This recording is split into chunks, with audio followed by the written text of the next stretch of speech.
안녕하세요. 전 아직도 마음 많은 20대인 40대 후반 여성입니다. 요즘 정말 날씨가 오락가락한데요. 햇볕이 쨍쨍하다가도 갑자기 먹구름이 와서 비를 확 뿌리고 가고 또 언제 그랬냐는 듯이 맑은 날이 찾아옵니다. 그런데 이렇게 변덕스러운 날씨를 보면서 전 이런 생각을 했습니다. 사람 마음보다 날씨가 더 변덕스러울 수 있을까 하고 말이죠. 처음엔 사람 좋다고 난리다가 비교 대상이 나타나면 언제 그랬냐는 듯 돌변하는 사람들.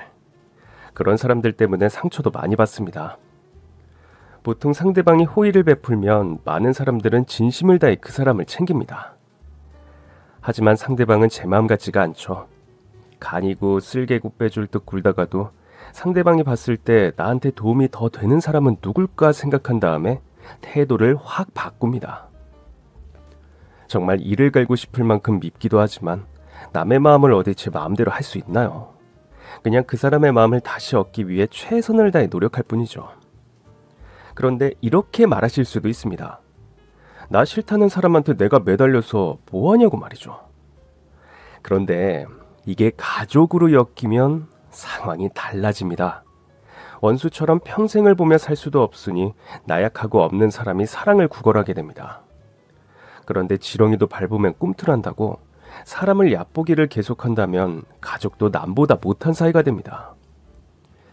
저도 참 사람 좋아하고 저에게 잘해주는 사람이 있으면 이리저리 잴 거 없이 온 마음을 다하는데 10년 전 겪은 일을 생각하면 내가 그때 미친년이지 하고 생각이 듭니다. 가진 거 없고 능력 없다는 이유로 시댁 식구들한테 사랑을 구걸한 잊고 싶은 인생의 한 조각을 지금부터 여러분께 들려드리겠습니다. 전 태어날 때부터 흙수저였습니다. 집안이 너무 가난해서 학교도 겨우겨우 다닐 정도였죠. 그래도 제가 어렸을 땐 거의 고등학교는 졸업하는 게 기본이었고 대학 진학률도 높던 시절이었습니다. 그런데 그 기본적인 일들도 저에겐 허락이 되지 않았습니다. 개천에서 용인할 수 있다는 생각에 공부도 엄청 열심히 하고 학교 생활에도 충실했지만 대학 문턱은 가지도 못했습니다. 참, 미영이 너 보면 선생님이 정말 마음이 아프다. 성적도 이렇게 좋은데 부모님이 대학 가는 걸 그렇게 반대하시니 성적 좋으니까 네 성적보다 낮은 대학을 찾아서 가면 장학금도 받을 수 있으니까 그렇게 생각해보는 건 어떻겠니? 안 된대요. 저만 생각하면 불가능한 게 없지만 선생님 저 어머니 아버지 생활비도 보태드려야 해요. 셋이서 벌어야 아버지 빚도 갚고 겨우 생활을 할 수 있어요. 선생님 내가 학생한테 할 말은 아니지만 정말 너 부모운도 참 없다. 아버지 빚이 많은 건 알겠지만 이렇게 네 인생에 걸림돌이 되면 어쩌니? 저 미영아, 대학은 좀 늦게 갈 수도 있으니까 절대 포기하지 말고 형편이 되면 꼭 가야 돼. 응? 선생님 말 알겠지? 네, 선생님. 감사합니다. 선생님도 이렇게 걱정해 주시는데 저희 부모님은 제가 대학 가는 건 우리 형편에 말도 안 되는 일이라며 대학 이야기만 나오면 난리를 치셨습니다. 내가 좀 알아봤는데 이 봉급이 괜찮은 데가 여기 그리고 여기 야근 수당까지 챙겨주면 이제 우리도 숨통이 트일 거다. 뭐 하는 곳인데요? 그게 뭐가 중요해. 돈만 많이 주면 됐지. 미영이 번 건 빚 갚는 데 쓰고 나머진 생활비에 씁시다. 그런데 미영이가 이래도 월세는 벗어나질 못하네요. 아휴, 내 팔자야. 그땐 정말 어머니 아버지가 미웠습니다. 제가 빚을 진 것도 아닌데 제가 무슨 빚을 진 것처럼 대학도 포기하고 돈 많이 주는 공장 가서 일하라니. 전 이 생활에서 어떻게 해서든 벗어날 방법이 없을까 내내 고민했죠. 결국 아버지가 시키는 대로 전 기계설비 공장에 취직했습니다. 제조업이긴 했지만 기계를 좀 잘 다룰 줄 알아야 일이 수월했었죠. 하지만 여자들이 어디 그런 손재주가 있나요? 공장 여직원들은 기계를 조작하는 법을 가르쳐주는 시간이 되면 다들 모르겠다며 머리를 쥐어 싸맸습니다. 아니, 우리가 저런 걸 어떻게 알아. 남자들이나 저런 거 잘하지. 난 단순 노동인 줄 알고 왔더니 무슨 기계를 만지라는 거야. 진짜 짜증나. 하지만 전 달랐습니다. 공장에 새로운 기계가 들어올 때마다 전 신이 났죠. 고등학교 때도 문과보단 이과 쪽이었고 무언가를 조립하고 만지는 걸 좋아했습니다. 그래서 공장에 기계가 들어오면 어떻게 해서든 제가 잘 다루어 보고 싶다는 욕심이 생겼죠. 역시 우리 박미영 씨야. 아니 웬만한 남자들보다 기계 다루는 게 훨씬 낫다니까. 일당백이야 일당백. 뭘요? 그냥 좋아서 하는 건데요. 그래서 사장님이 내일부터 이 미영 씨 근무 파트를 바꾸라고 했어. 설비 파트로. 설비 파트요? 설비 파트 가면 봉급도 올라가고 특히나 우리 회사 역사상 최초 여자 설비 기사가 되는 거지. 어때? 저야 너무 좋죠. 전 정말 태어나서 처음으로 인정이란 걸 받았습니다.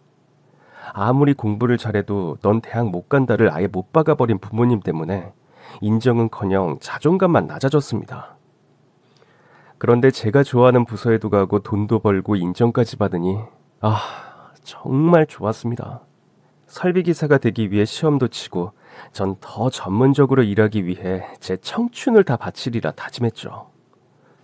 그러던 어느 날 사장님이 오신다는 소식에 전 긴장했고 사장님께 설비 파트가 잘 돌아가고 있다는 걸 보여드리려고 전날부터 준비를 했습니다. 자, 여러분, 사장님 오셨습니다. 설비 파트 직원들은 전부 2열 정도로 사장님과 악수로 인사했고 제 차례가 오자 사장님이 갑자기 제 얼굴만 빤히 쳐다보시는 겁니다. 이 친구가 혹시 박미영 씨인가? 네, 사장님. 혹시 형제가 있어요? 저요? 아니요, 없습니다. 아니, 우리 딸이랑 너무 많이 닮아서 좀 놀랐어요. 네. 난 우리 회사를 위해 열심히 일해주는 직원이면 여자든 남자든 모두 공평하게 대우해줄 겁니다. 설비 파트에서 이렇게 좋은 인재가 있어서 기쁘네요. 여자 직원들에게도 좋은 본보기가 될 것 같군요. 좋게 봐주셔서 감사합니다. 앞으로 더 열심히 하겠습니다. 그렇게 사장님과 인사를 나눈 뒤 전 참 좋은 분이구나 생각했습니다. 그런데 그때 지게차가 짐을 옮기려고 공장 밖에서 크게 커브를 틀고 공장으로 안으로 들어오는데 갑자기 높게 쌓인 짐이 와르르르 무너졌고 그 짐은 지나가던 사장님을 덮치려고 했습니다. 그때 전 순발력을 발휘해 온몸으로 사장님을 보호했습니다. 아니 이게 무슨 일이야? 박명 씨 괜찮아요? 공장장 빨리 박명 씨 병원으로 데리고 가요. 얼른.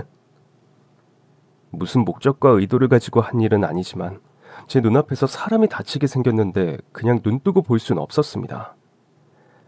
그러다 전 오른쪽 팔에 깁스 신세를 지게 됐고 사장님은 그런 저에게 연신 고맙다며 병원비와 위로금까지 주셨습니다. 그리고 아마 가족이라 해도 그렇게 하지 못했을 거예요. 정말 고마워요. 정말. 다른 직원들이라도 똑같이 했을 겁니다. 제가 가장 먼저 발견하고 사장님께서 안 다치신 게 다행이죠. 사실 난 지난해 아내와 딸을 동시에 하늘나라로 보냈어요. 어머. 그래서 지난 1년은 정말 지옥 속에 갇혀 사는 것 같았죠. 하지만 날 믿고 일하는 직원들을 생각하니 그렇게 폐인처럼 살 수가 없더라고요. 그런데 미영 씨를 보게 됐는데 우리 딸이랑 얼마나 닮았던지 깜짝 놀랐어요. 그리고 이렇게 또 날 위해 위험까지 무릅쓰고 우리 인연이 그냥 인연은 아닌 것 같네요. 아닙니다, 사장님. 제가 감히 어떻게 사장님 따님과 닮았겠습니까? 아니에요. 생김새는 물론이고 표정이며 말투 진짜 우리 딸이 살아온 것 같았어요. 그런데 이렇게 다친 걸 보니까 내 자식이 다친 것처럼 마음이 아프네요. 사장님, 그런 말 마세요. 저 이래봬도 통뼈라서 금방 나아질 겁니다. 내가 이번 일로 느낀 게 많아요. 그래서 내가 박미영 씨를 위해 무언가 해주고 싶어요. 아니요. 안 그러셔도 됩니다. 병원비에 위로금까지 주셨는데요. 팔이 다 나으면 우리 비서가 박미영 씨를 찾을 겁니다. 내 성의 뿌리치지 말고 꼭 받아줘요. 사장님. 팔이 다 낫고 전 다시 공장으로 복귀했습니다. 그리고 회사를 위해, 사장님을 위해 할 수 있는 일이 뭐가 있을까 생각한 끝에 전 회사가 해결하지 못한 문제들을 하나하나씩 분석하고 연구했습니다. 그 결과 전 저희 회사만의 특허 기술을 개발했고, 특허 기술로 회사는 큰 이익을 얻었습니다. 박미영 씨, 드디어 해냈어. 우리 회사 매출이 1,000억 원을 달성했다고. 정말요? 사장님이 안 그래도 올해 직원으로 박미영 씨를 뽑으셨대. 시상식도 있을 테니까 잘 준비하라고. 제 특허 기술은 회사에 큰 이바지를 했고, 전 직원이 보는 앞에서 전 올해의 직원으로 뽑혀 상장까지 받게 됐습니다. 난 박미영 씨가 해낼 줄 알았어. 응? 알아봤었다고. 감사합니다, 사장님. 그리고 사장님은 저에게 꼭 보답하고 싶다며 비서를 통해 무언가를 전달할 테니 꼭 받아달라고 했습니다. 사장님이 저에게 주신다는 것이 무엇인지 나중에 알게 되었고, 전 정말 이건 말도 안 되는 일이라 생각했습니다. 거절을 했지만 사장님은 한사코 저에게 주는 게 맞다고 그렇게 말씀을 하셨습니다. 전 사장님이 베풀어 주신 그 특별한 선물을 간직했고, 언젠가 때가 되면 사장님이 주신 선물로 좋은 일을 하고 싶다는 생각을 했습니다. 그리고 전 다시 일터로 돌아가 제 역할에 충실했습니다. 그런데 제가 입원해 있을 때 제 자리를 대신한 사람이 있었습니다. 바로 다른 지사에서 파견 온 설비기사였습니다. 아이고, 우리 박 과장 왔어. 여긴 박 과장 자리 우리 정혁 씨가 대신해줬어. 둘이 인사해. 안녕하세요. 네, 안녕하세요. 드디어 말로만 듣던 그분을 뵙네요. 저요? 박 과장이 설비 쪽으로는 얼마나 유명 인사인데, 응? 그치, 정혁 씨? 안 그래도 우리 공장장님이 박 과장님 데려오고 싶다고 하셨어요. 뭘 그렇게까지, 과찬이세요. 일단 정혁 씨는 당분간 우리 회사에 있기로 했어. 박 과장 무리하면 안 된다고, 응? 사장님 특별 지시야. 네. 전 그렇게 윤정혁 과장과 매일 붙어 다니며 서로 기술도 공유하고 일에 대한 이야기를 하며 친해지게 됐습니다. 그리고 사적인 자리에서 식사도 하게 됐죠. 저 이런 질문 해도 되나 싶은데. 괜찮아요, 하세요. 왜 대학 안 가셨어요? 가정 형편이 너무 안 좋아서요. 아버지가 빚이 많아서 대학 문턱은 꿈도 못 꿨죠. 월급 받아서 10원 한 장 안 빼고 다 집에 들여요. 요즘 세상에 대학 안 간 사람이 어딨냐 하실 테지만, 제 팔자가 이러네요. 저랑 처지가 어쩜 그리 똑같으세요? 네? 전 어릴 때부터 소년가장이었어요. 홀어머니의 동생, 이렇게 저만 보고 살았죠. 저와는 다르게 동생은 공부를 잘해서 지금 서울대에 다니고 있어요. 얼마 전에 군대도 제대했고요. 전 그냥 지방대 나왔지만 그 녀석 보면 대리만족이랄까, 그런 기분이 들어요. 대리만족이 어딨어요. 나중이라도 대학 가면 되죠. 전 형편이 나아지면 꼭 대학에 갈 거예요. 멋지네요. 전 그런 생각 한 번도 해본 적 없는데. 지금부터라도 하면 되죠. 정혁 씨가 하고 싶은 것들, 이루고 싶은 것들, 지금 시작해도 늦지 않아요. 그럴까요? 그럼 전 제일 먼저 이것부터 해야 할 것 같아요. 어떤 거요? 저 미영 씨랑 사귈 거예요. 네? 전 그렇게 파견한 그 남자 사내 커플이 됐고, 우리 둘은 살아온 환경도 비슷하고 생각하는 가치관도 닮아있어 급속도로 관계가 발전했고, 결국 연애 1년 만에 결혼을 결심하게 됐습니다. 그런데 결혼은 저희 둘만 좋아서 되는 게 아니었습니다. 저희 부모님은 그냥 갈 때 됐으니 가라고 하셨지만, 시어머니께 처음으로 인사드리러 간 날 어머님의 반응은 생각보다 싸늘하셨습니다. 아가씨, 우리 아들이랑 결혼하고 싶다고? 네, 어머니. 많이 부족하지만 내조도 열심히 하고 어머님, 아버님께도 최선을 다하겠습니다. 절 마음에 들지 않으셔 해도 이 사람을 향한 제 진심을 알면 어머님도 절 점점 좋게 봐주시지 않을까 그런 기대도 했습니다. 하지만 내가 왜 아가씨 어머니야? 내가 고졸 며느리 얻으려고 우리 아들 키운 줄 알아? 그리고 우리 큰아들도 잘났지만 우리 둘째가 어디 다니는 줄 알지? 서울대야 서울대. 이런 학력 높은 집안의 고졸 며느리가 말이 돼? 말이 되냐고. 아가씨도 자기가 우리 며느리들 조건이 안 되는 건 잘 알지?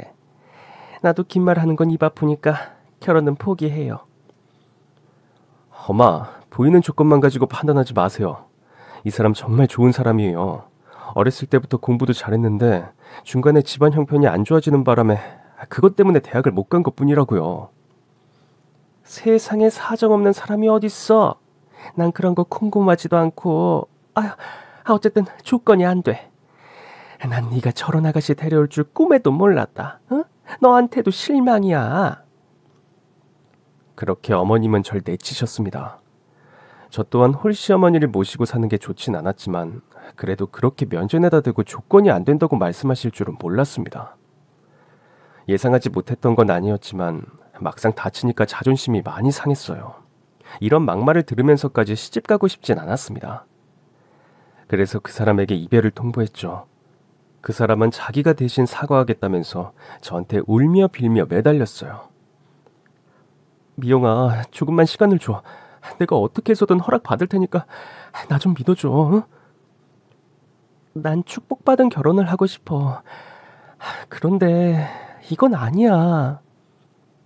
제발 미영아. 응? 전 그의 간절한 말에 한 번 더 기다려주기로 했습니다. 사실 그때 큰 기대는 하지 않았어요. 자식 이기는 부모 없다는 말도 있지만 그게 늘 통하지 않을 때도 있으니까요.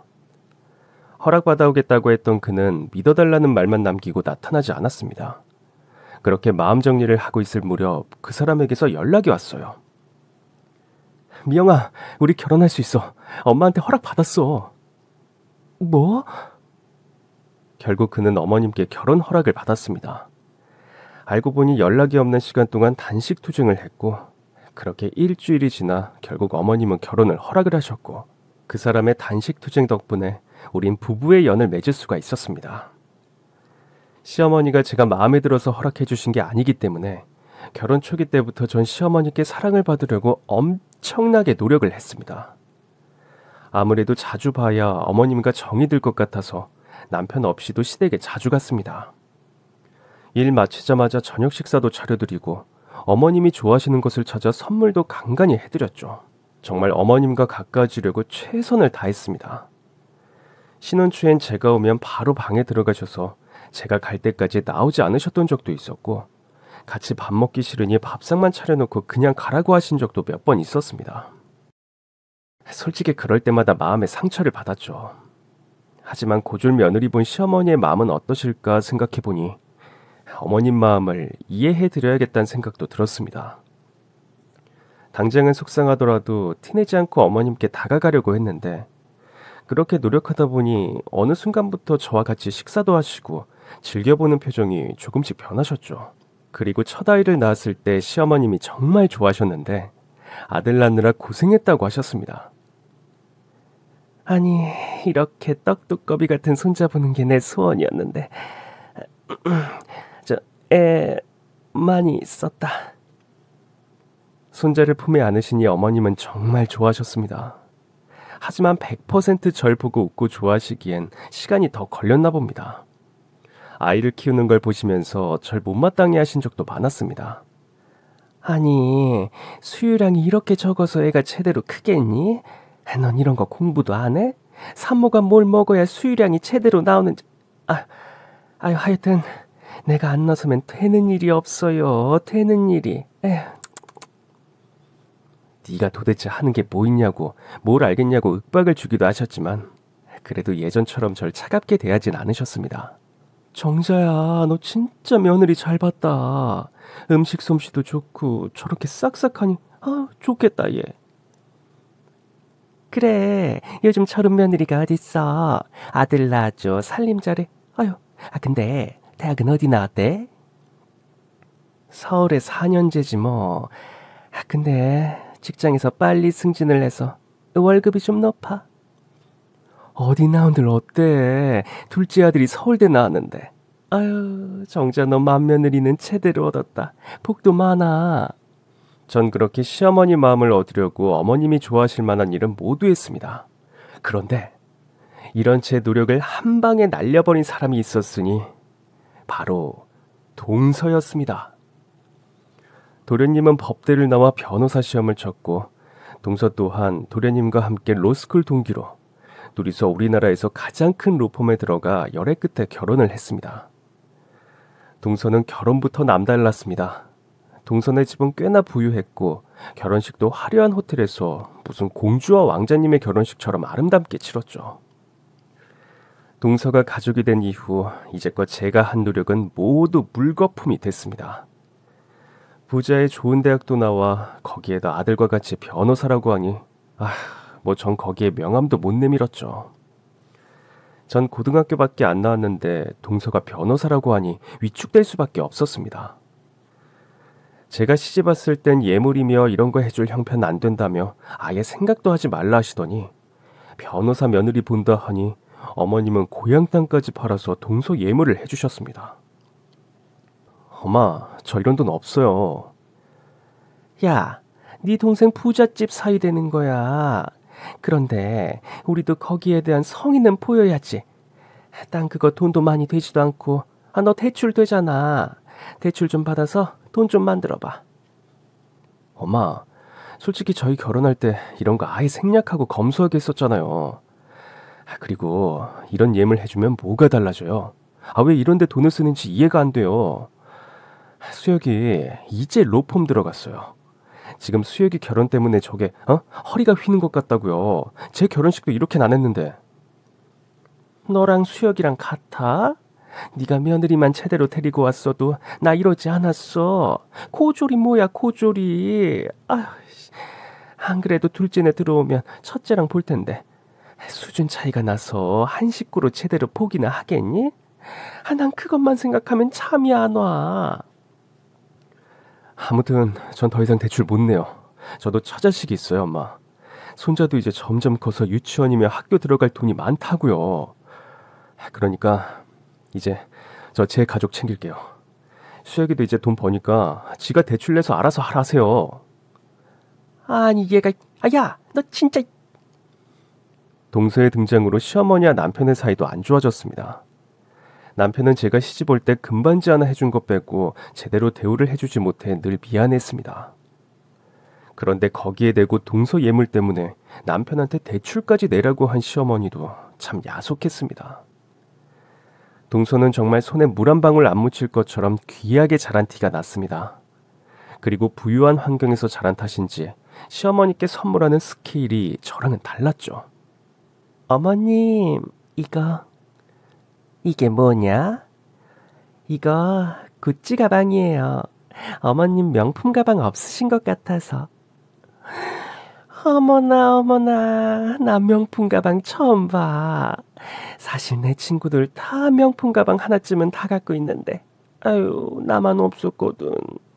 역시 우리 변호사 며느님 덕분에 내가 요즘 그냥 있어도 콧노래가 절로 난다니까.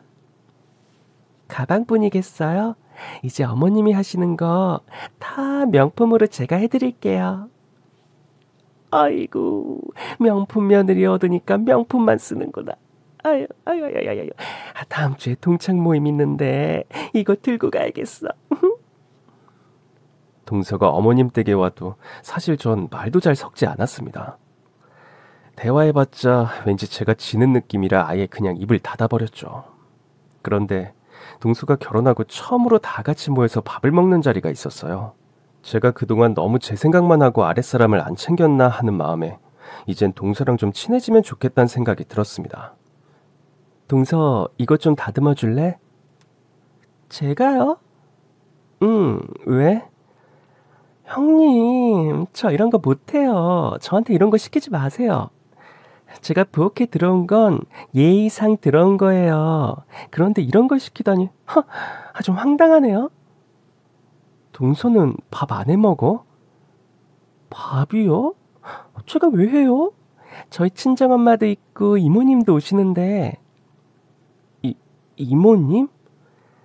저희 집 살림 봐주시던 이모님 이제 저희 집에 오시기로 했어요. 전 일하는 사람인데 무슨 살림을 살아요. 말도 안 되는 일이죠. 동서, 나도 일해. 그리고 난 워킹맘이라고. 형님, 이런 말씀은 안 드리려 했는데 형님이랑 저랑 지식 수준이 완전히 다른데 어떻게 똑같이 일을 한다고 이야기하실 수 있어요?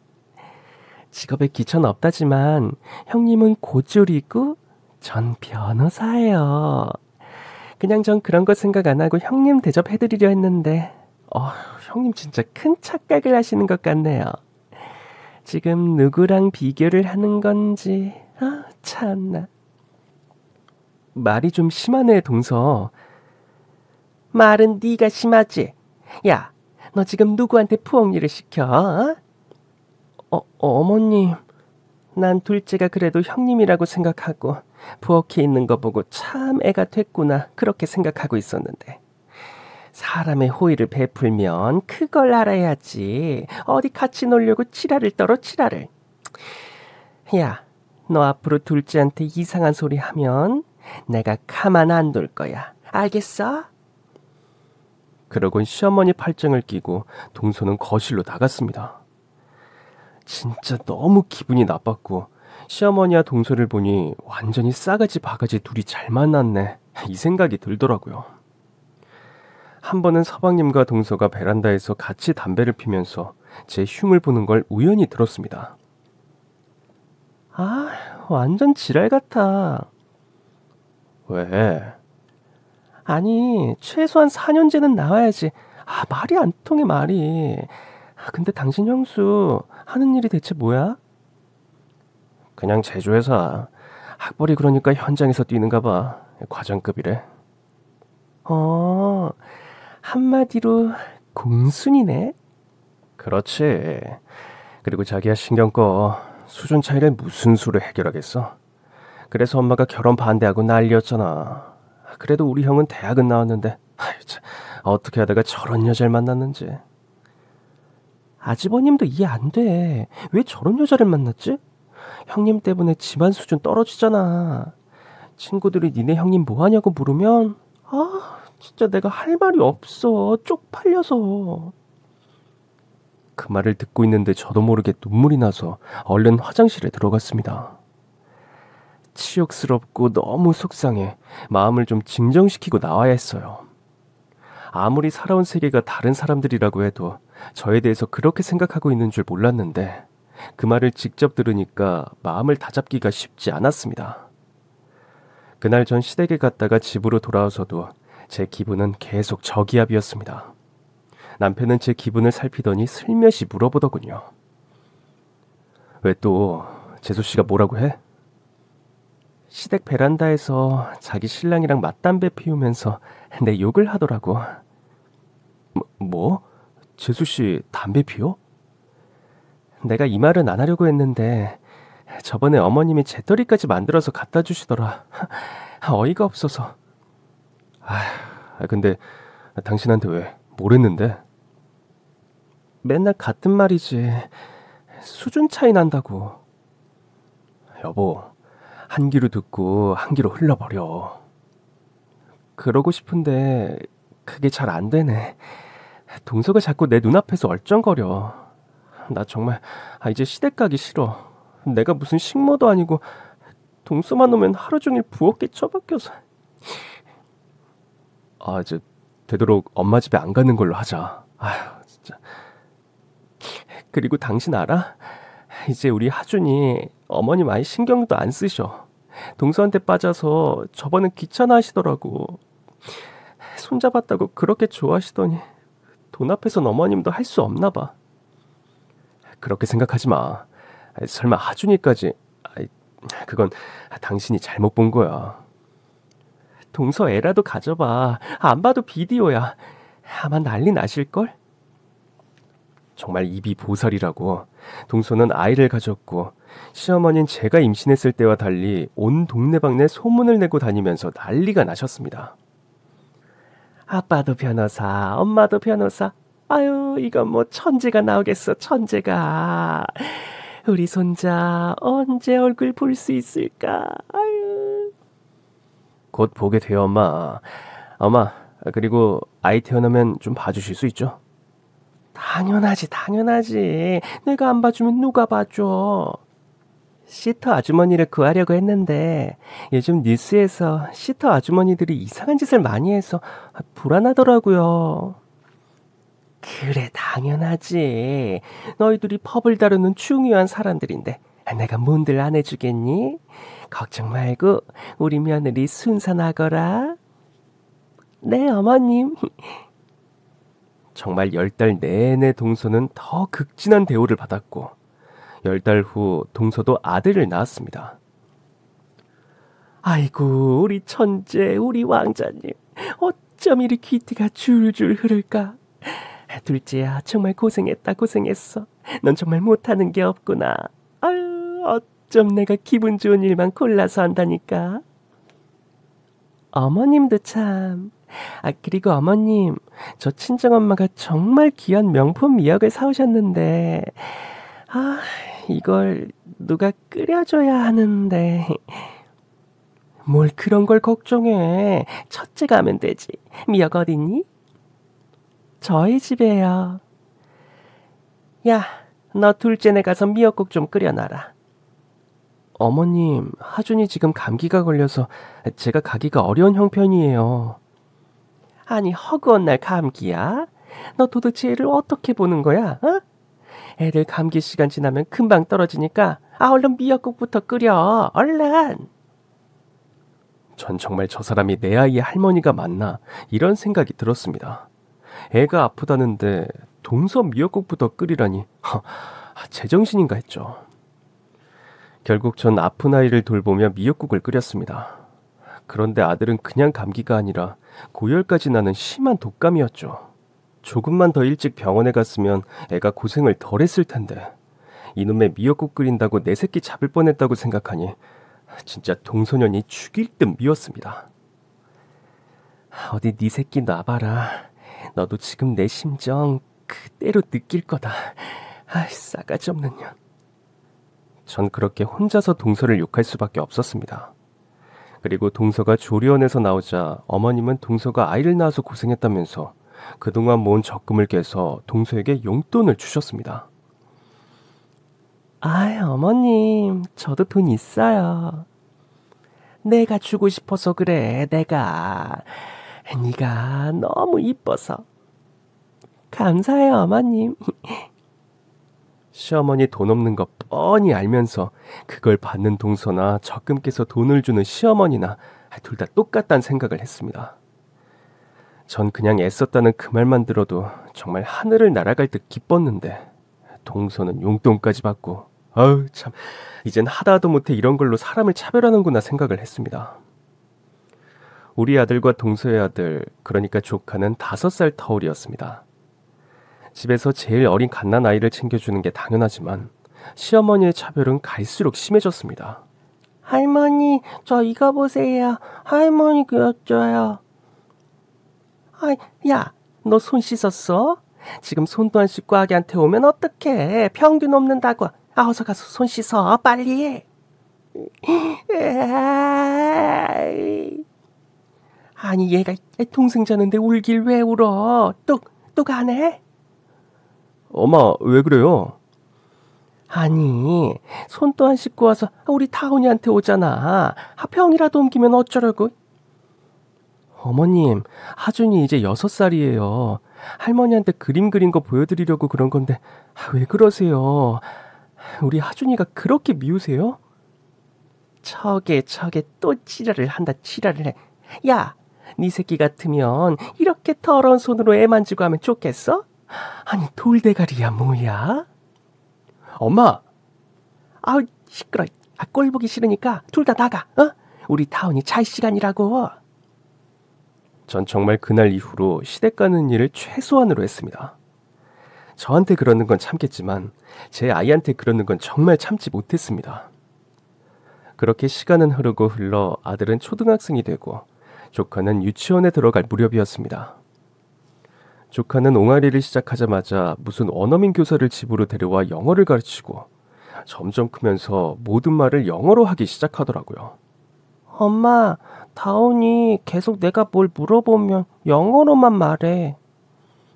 그러면 하준이가 한글 가르쳐주면 되지.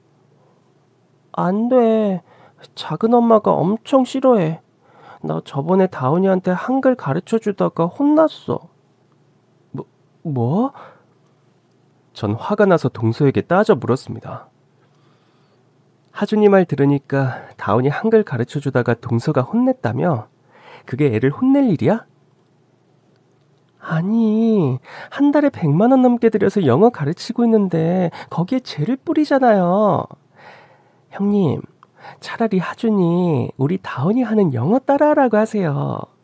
지금 다온이랑 하준이랑 교육 수준이 같다고 보세요?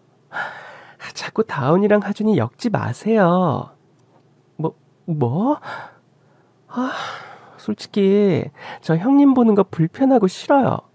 요즘은 하준이까지 있으니까 더 신경 쓰인다고요. 우리가 무슨 벌레야? 말하는 게 꼭 우릴 벌레 같다고 이야기하는 것 같네? 알아서 생각하세요. 여튼 하준이 다운이한테 말 시키지 말라고 하세요. 아셨죠? 가관도 이런 가관이 없었습니다. 저게 자식을 낳으면 좀 인간이 되겠지 생각했는데 와, 이건 뭐 날이 갈수록 싸가지가 더 없어지는 겁니다. 진짜 아가리를 확 찢어놓고 싶었는데 그래, 한 살이라도 많은 내가 더 참자는 심정으로 또 참았습니다. 지 자식은 지 방식대로 키우겠지 하면서 전 저 나름대로 하준이를 교육시켰습니다. 그러다 기어코 터질 게 터지고 말았습니다. 그때 어린이날로 기억합니다. 모처럼 어머님이 온 식구가 다 같이 모여 식사를 하자고 제안했고 저희 식구들은 가긴 싫지만 어쩔 수 없이 가게 됐죠. 왔니? 네, 어머님. 또 부엌일이나 시킨다고 네가 지랄할까봐 오늘은 내가 대충 준비해뒀다. 태우고 차리기만 하면 돼. 내가 저런 걸 며느리로 들여서 이제 눈치까지 봐야 하다니. 참 기가 막힌다. 기가 막혀. 기가 막힌 건 접니다. 제가 언제 부엌일 하기 싫댔습니까? 동서 부엌일 시킨다고 노발대발 하셔서 한마디 한 것 가지고 뒤끝이 저렇게 길어서야. 전 그날도 그냥 눈 감고 귀 닫고 있자는 심정으로 시어머니가 시키는 일을 했습니다. 다온아, 오늘 어린이날이지? Yes, Grandma. 할머니가 엄마한테 물어봤지. 다온이가 갖고 싶은 선물이 뭔지. 이 상자에 든 선물이 뭘까? 다온아 맞춰봐.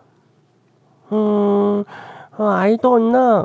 Grandma, open, please. 오픈? 알았어, 우리 똥강아지. 자자자, 다운이가 열어봐. 시어머니는 조카에게 어린이날 선물이라며 선물 박스를 줬고 그걸 풀자마자 우리 아들은 눈이 휘둥그레졌습니다. 대박, 저거 엄청 비싼 게임기인데 할머니, 저도 한번 봐도 돼요? 야, 손대기를 어딜 손대. 이거 다운이 거야. 이게 돈이 얼마짜린데? 한 번만 만져보고 싶은데. 너 100만 원 있어? 이런 장난감은 100만 원을 쓸 수 있는 사람이나 가질 수 있는 거야. 너 자꾸 동생 거 탐내는데. 하준아, 넌 타온이랑 유전자 자체가 달라. 네 엄마 공장 다니지. 근데 타온이 엄만 변호사지. 둘이 같을 수가 있어? 넌 네 엄마가 공장 다니니까 그냥 엄마 따라 평범하게 살아야 해. 하지만 다온이는 특별한 아이야. 네가 아무리 형이라도 다온이 거 탐내는 거 안 되는 거야. 알겠어? 그러니까 넌 저기 가서 TV나 보든지 아니면 네 엄마 음식 나르는 거 돕기나 해. 전 밖에서 무슨 일이 일어나는지도 모른 채 밥 차리느라 정신이 없었고 하준이는 울면서 부엌으로 왔습니다. 엄마. 하준아, 왜 울어? 내가 다운이 선물 잠깐만 보려고 할머니한테 부탁드렸는데 손도 못 뜨게 하셔. 저 게임기 엄청 비싼 건데 만져보기만 하려고 그러겠지. 뭐? 전 대체 무슨 일인지 거실로 갔습니다. 그런데 그때 그걸 보던 남편이 참다 못해 어머니께 소리를 질렀습니다. 엄마, 지금 그게 애한테 할 소리예요? 아이 깜짝이야. 뭐가? 내가 못할 말했어? 하준이는 엄마 손자 아니에요? 하준이 어디서 데려온 아이예요? 솔직히 하준이랑 타온이가 같니? 태어날 때부터 살아온 환경이 다른 아이인데. 근데 자꾸 네 아들이 타온이가 가진 걸 넘보잖아. 지 엄마가 지질이 궁상이니 자꾸 남이 가진 거 보면 저렇게 눈이 빨개져서 질투를 하지. 아휴, 여튼 피는 못 속여. 엄마, 하준이 엄마가 어떤 사람인 줄 알고 지금 이러시는 거예요? 내가 그걸 모르니? 내가 그걸 몰라서 이래? 하준이 엄마, 우리 회사 사장이에요. 뭐? 너 지금 화나가지고 머리가 어떻게 돌았니? 뭐라고요? 형님이 아주버님 회사 사장이라고요? 아주버님, 애들 싸움이 어른 싸움 된다고 거짓말을 하셔도 적당히 하셔야죠. 전 이 상황을 가만히 듣곤 이젠 제가 나설 차례라고 생각했죠. 유전자가 다르다고? 그럼 내가 한 해 1,000억이 넘는 중견기업 사장이면 우리 하준이 유전자가 갑자기 달라지나? 성진기업 대표가 누군지 알아보세요. 여보, 형님이 저렇게 우겨대시는데 한번 알아봐. 내 친구가 성진기업 주식을 가지고 있는데 얘한테 물어보면 금방이지. 여보세요. 한변. 나 하나 물어볼 게 있는데 그 성진기업 지금 대표가 누구야? 주성진 대표가 아니라고? 그럼 누군데? 뭐? 진짜? 확실해? 왜 그래? 성진기업 대표 박미영이래. 형수가 박미영이잖아. 뭐? 아니 그게 무슨 소리야? 결혼 전 전 사장님을 구하고 특허 기술을 개발한 뒤 사장님께 엄청난 제안을 받았습니다. 박 과장, 내가 건강이 요즘 안 좋아. 어디 가요? 사장님, 병원은 갔다 오셨어요? 내 주치의가 항상 건강 상태를 체크하니까 우리 딸 그렇게 보내고 몸도 마음도 좀 많이 망가졌나 봐. 그래서 이젠 좀 쉬려고 해. 사장님, 그래도 사장님이 회사에 안 계시면 안 되죠. 지난번 내가 이야기했던 제안, 이젠 박 과장이 받아줬으면 하네.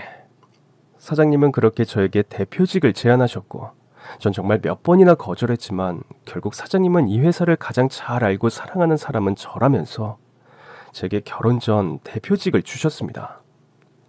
하지만 전 대표라는 타이틀은 전혀 신경도 안 쓴 채 그저 묵묵히 제 일을 하고 있었습니다.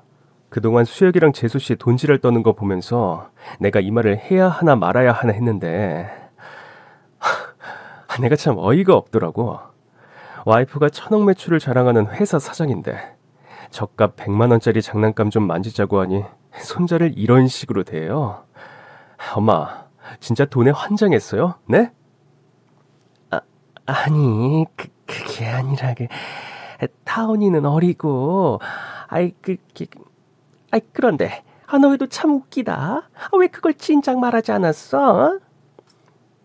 그걸 말할 필요가 있나요? 전 어머님께 한 푼도 줄 생각이 없는데. 뭐? 어머님 수준에서 돈 잘 버는 변호사 아들이랑 며느리 데리고 잘 사세요. 전 이왕 이렇게 된 거 제 수준에 맞춰 이제 살아보려고요. 첫째야, 내가 몰라서 그랬잖니. 그러니까 선은 넘지 말아야죠. 네? 어머님 손자이기 전에 내 새끼예요. 감히 내 새끼한테 할머니가 되는 사람이 네 엄마 공장 다니니까 음식이나 나르라고요? 이제 누가 더 수준 높은 삶을 살지 확실히 아셨죠? 앞으로 제 아들 볼 생각 하지도 마세요. 알겠어요? 이후 남편은 시댁과 인연을 끊었고 전 늘 그랬듯 일도 열심히 하고 행복한 가정을 꾸리며 잘 살고 있답니다. 제가 다가갈 때 조금이라도 절 진심으로 대해줬다면, 절 무시하고 깔보지 않았다면 전 기꺼이 도와줬을 거예요. 전 여전히 바쁜 나날을 보내고 있습니다. 사업도 승승장구하고 있고 남편과의 사이도 여전히 좋아요. 그리고 제가 그토록 바라던 대학도 진학을 했답니다. 며칠 전엔 어머님이 저한테 전화를 주셨어요. 돈 안 준다고 욕하실 땐 언제고 지금은 용돈 받을 사람 없어서 그런지 집에 와서 밥 먹고 가라고 연락하시는데 늘 거절하고 있습니다. 나중에 시어머니에게서 들은 이야기지만 동서는 친정이 폭삭 망해서 아예 시어머니는 나 몰라라 하고 친정 빚 갚느라 지금은 집이며 차며 모두 팔고 생존형 변호사로 겨우겨우 살아가고 있다고 합니다. 학벌과 직업만 믿고 사람 무시하다 결국은 쪽박찬 시어머니와 동서내외. 앞으로는 자신들이 제게 지은 죄를 알면서 살아갈까요? 기대는 하지 않지만 그래도 전 성선설을 믿는 사람이라 다시 한 가족으로 만나길 마음 한켠으로 기도하고 있답니다. 누구에게나 일어날 법한 일이지만 막상 내가 그 일을 겪는다고 하면 그 고통은 말할 수 없이 아픕니다. 그러니까 여러분들도 내가 가진 것만 생각하지 말고 상대방에게 내가 가진 것을 줄 수 있는 사람이 되어보세요. 그렇게 하면 이 세상 참 살만하구나를 새삼 느끼게 되실 겁니다. 그럼 지금까지 제 긴 사연 들어주셔서 정말 감사합니다. 오늘도 행복한 하루 되세요.